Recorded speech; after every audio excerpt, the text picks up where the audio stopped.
that the stones used in building the Great Pyramid came from Torah, and Torah is a 25 miles to the east. What if everything you were taught about the pyramids was a lie? They told us Pharaoh Khufu built the Great Pyramid with copper tools and 20,000 workers in just 20 years. But what if Graham Hancock told you that's impossible? I think we're looking, again, at a lost technology. And it was this ancient apocalypse 12,800 years ago that wiped that. He spent years digging through forbidden history, ancient maps, declassified scans, and suppressed archaeological data. And what he found shocked even the most seasoned researchers. This is proof of who really built the pyramids, and it will leave you stunned. Graham Hancock, the man who refused to stay silent. Graham Hancock is not your typical historian. He's not an Egyptologist, not a tenured professor, and not part of the academic elite. In fact, that's exactly why so many people trust him. A former journalist for The Economist, Hancock made a bold turn in the 1990s. He stopped chasing headlines and started chasing something deeper, lost history. His questions were simple. What if ancient civilizations were far older than we think? What if our history books only tell half the story? And what if the truth has been literally buried beneath centuries of sand, stone, and stubborn academic gatekeeping? For over 3 decades, Hancock has traveled the globe, from the pyramids of Egypt to the jungles of Indonesia, from the sunken ruins off the coast of Japan to the temples of Central America. He's interviewed experts in geology, astronomy, ancient languages, and comparative mythology. His approach is multidisciplinary, weaving together patterns that mainstream academia often ignores. While traditional scholars call this pseudoscience, millions of readers and viewers have come to see Hancock not as a conspiracy theorist, but as a whistleblower of ancient history. Critics call his theories dangerous, misleading, and even anti-intellectual. But millions of people see something else.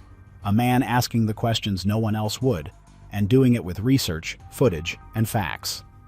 What makes Hancock different isn't just his ideas, but his refusal to stay silent. He doesn't claim to have all the answers. He simply points out that the current story doesn't make sense, that the pieces don't fit, and that there's more to our past than we've been told.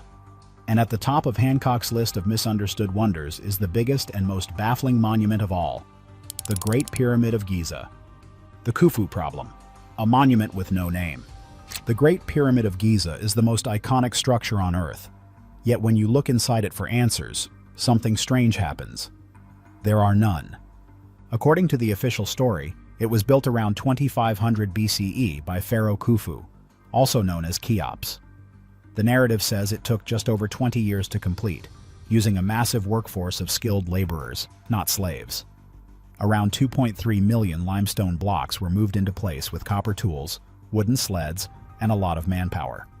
It's a story that's been repeated in textbooks, museums, and classrooms for generations. But Graham Hancock isn't buying it. His simple question is, where's the evidence? For a civilization as detail-obsessed as ancient Egypt, the silence inside the Great Pyramid is deafening. Most royal tombs are overflowing with inscriptions from chapters of the Book of the Dead, praises to the gods, the names of pharaohs, carved declarations of power, and divine lineage. But inside the Great Pyramid, there's nothing. Not a single hieroglyph on the interior walls. No grand reliefs, no dedications, and no funeral texts. Just massive, silent chambers carved in stone. Even the so-called sarcophagus in the king's chamber is questionable. It's a plain granite box that is unmarked, undecorated, and empty. No mummy has ever been found, no burial relics, no royal seals, and nothing to prove that Khufu or anyone else was ever laid to rest there. So, where does the Khufu connection come from? Just one thing: some quarry marks, which are basically ancient graffiti allegedly scrawled on the inside of a hidden chamber above the king's chamber. These marks were supposedly discovered in 1837 by Colonel Howard Vyse, a British explorer working with explosives and primitive tools. According to Vyse's journal, the chamber was sealed until he blasted his way in, and just so happened to find inscriptions naming Khufu. But Hancock and other researchers point out how shaky this claim is. First, Vyse had competition with another explorer who was about to outshine him. Second, there were no witnesses to the discovery of the Khufu graffiti. Third, several inconsistencies in Weiss's records suggest he may have forged the marks to secure fame and funding. To this day, that quarry mark is the only direct evidence linking Khufu to the Great Pyramid. It's not carved in stone on the outside. It's not in any ancient papyrus describing the building process. And it's not in any temple reliefs or royal tombs from the era. So why is this massive monument, which is a marvel of engineering unmatched even by today's standards, officially credited to a king who left no mark on it? Hancock's answer is unsettling. He suggests the pyramid wasn't built for Khufu at all. Instead, Khufu may have found it, inherited it, and then claimed it. Then, later Egyptian dynasties may have restored or reused older structures without fully understanding their origins. It would explain why such an advanced structure stands out so dramatically from the rest of the Old Kingdom's pyramids, most of which are crumbling piles of rubble today. In other words, the pyramid's true origins may have already been a mystery even to the ancient Egyptians themselves. But, even if we accept that Khufu didn't build it, or that he merely inherited it, we're still left with the bigger, harder question. How was it built in the first place? Because what comes next isn't just a historical curiosity. It's a full-blown engineering impossibility. The engineering that shouldn't exist. When you strip away the myths and marvel at the raw mechanics of the Great Pyramid, something becomes disturbingly clear. This was not a primitive construction project. It was a masterclass in precision engineering that modern builders would struggle to replicate even today. Let's start with the basics. The Great Pyramid is aligned to true north with an error margin of just 0.05 degrees. Not magnetic north, but true north, which is a direction only accurately measured today using advanced instruments and satellites. Yet somehow, over 4,500 years ago, this alignment was achieved using tools we are told were made of copper and stone. How? Then there's the base of the pyramid. It covers more than 13 acres, yet it is perfectly level, with a variance of less than an inch across the entire foundation. Even with modern laser-guided surveying equipment, achieving that level of flatness on such a massive scale would be a monumental task. And then, there's the way the stones fit together.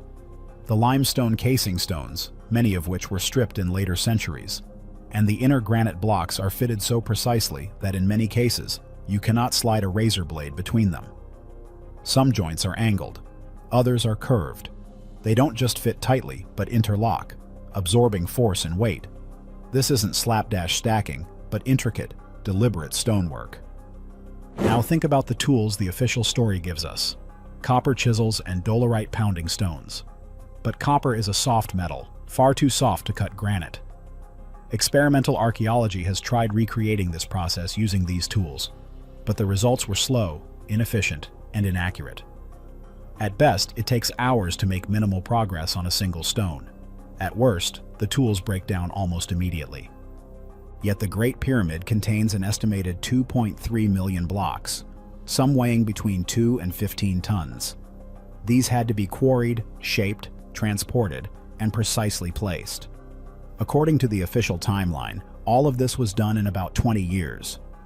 That means setting a block every 2.5 minutes, 24 hours a day, 7 days a week, for 2 decades without pause, without error, and with perfect mathematical consistency.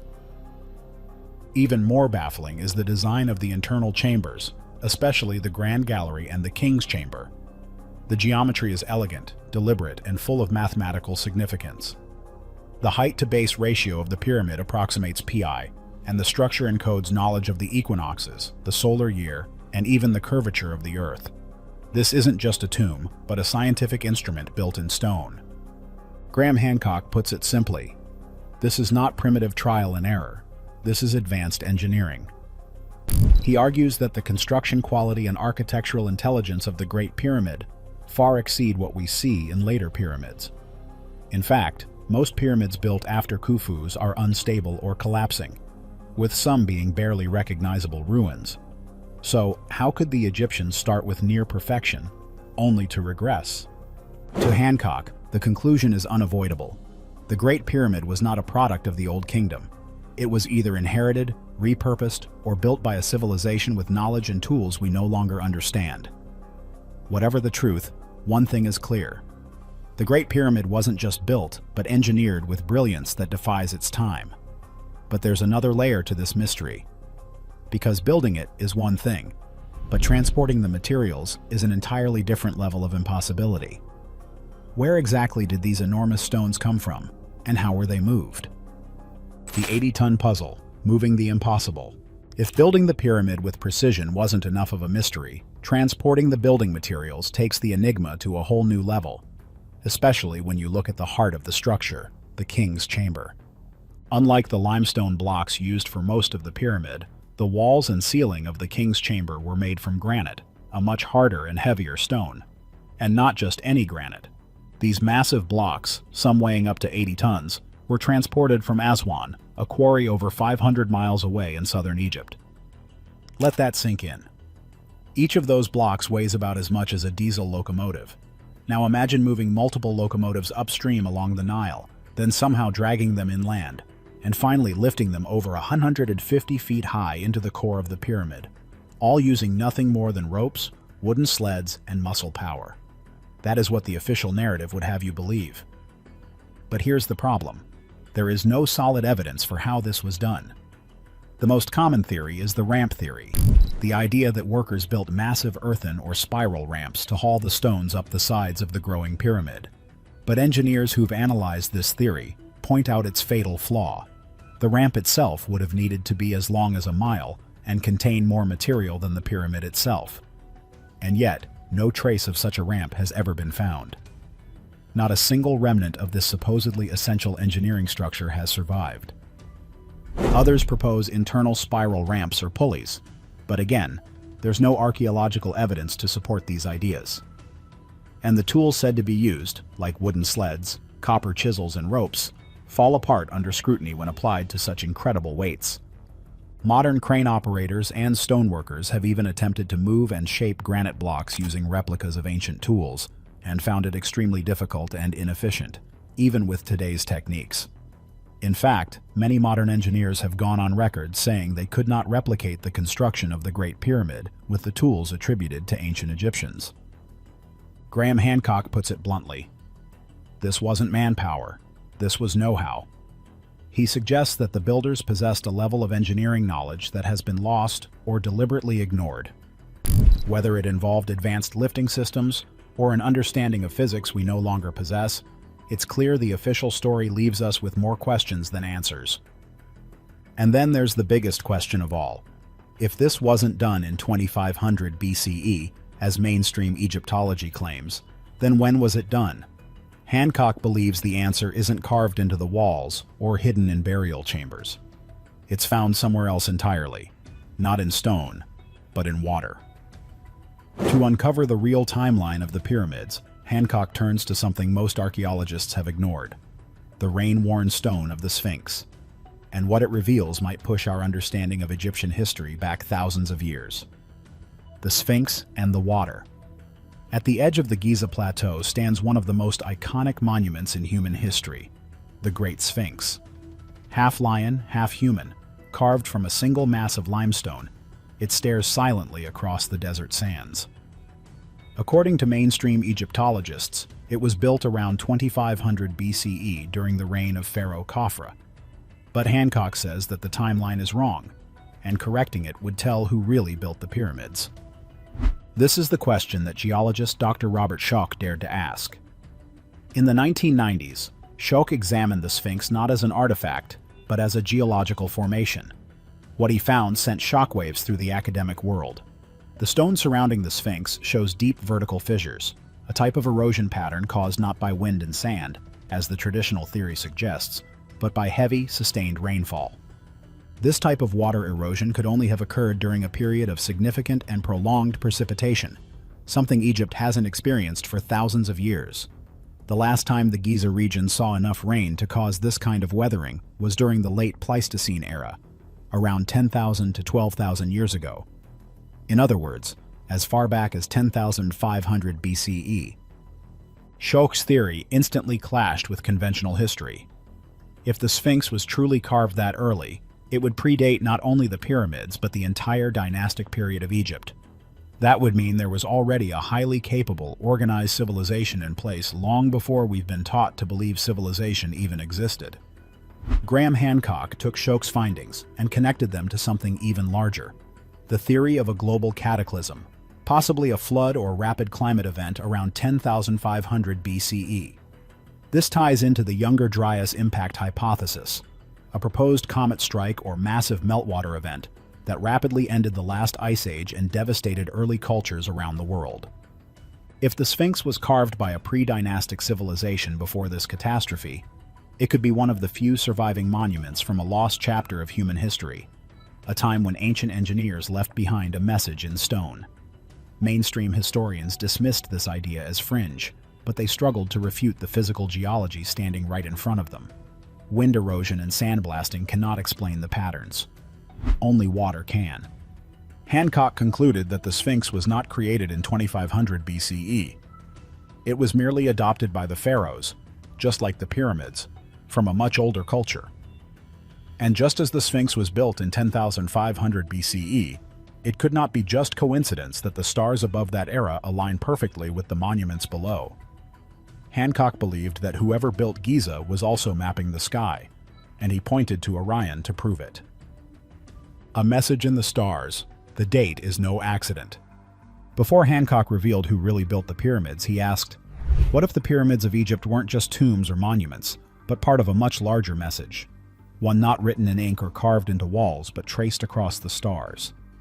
This is the core of Robert Bauval's Orion correlation theory, a groundbreaking idea that reshaped how we look at the Giza Plateau.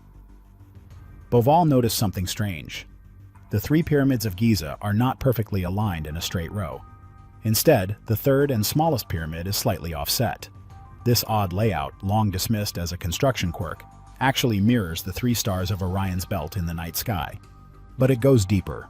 Bauval used astronomical software to calculate when Orion's belt would have appeared in this exact configuration directly over Giza.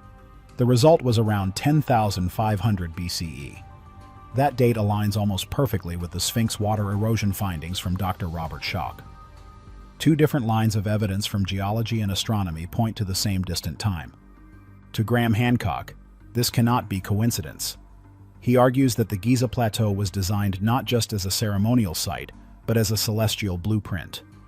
This theory gains even more weight when you realize other ancient sites around the world also reflect star maps. From Göbekli Tepe in Turkey to Teotihuacan in Mexico, sacred monuments appear to align with constellations. It suggests a shared global knowledge, far older and more advanced than we ever imagined. As Hancock puts it, these are sky maps, locked in stone, messages left for us by survivors of a global cataclysm. People who knew the stars, understood geometry, and wanted to be remembered not by books, but by aligning the earth with the heavens. So now the question isn't when the pyramids were built. It's who had the knowledge and power to build them so perfectly, so purposefully, thousands of years before recorded civilization. And Hancock says he found the answer. The Ghost Builders, traces of a lost civilization. This is where Graham Hancock delivers the gut punch and says what mainstream historians won't. The pyramids were not built by Pharaoh Khufu or any pharaoh. They were built by someone else, long before dynastic Egypt even existed. According to Hancock, the true builders were survivors of an advanced pre-Ice Age civilization, wiped out around 12,800 years ago by a global cataclysm, possibly a comet impact during the Younger Dryas period. These weren't cavemen. They were master architects, astronomers, and navigators. They were a forgotten people Hancock calls the magicians of the gods. He believes that when this civilization collapsed, its survivors carried fragments of their knowledge across the globe, planting the seeds of later ancient cultures. And the Great Pyramid was one of their most important legacies. Not a tomb or a monument to ego, but a time capsule, a stone message designed to outlast floods, wars, and memory itself. And here's where it gets eerie. Hancock shows that pyramid structures and cosmic alignments appear across continents, from the Sun Pyramid in Teotihuacan, Mexico, to Angkor Wat in Cambodia, to the pyramids of Meroe in Sudan, all built by people who supposedly had no contact.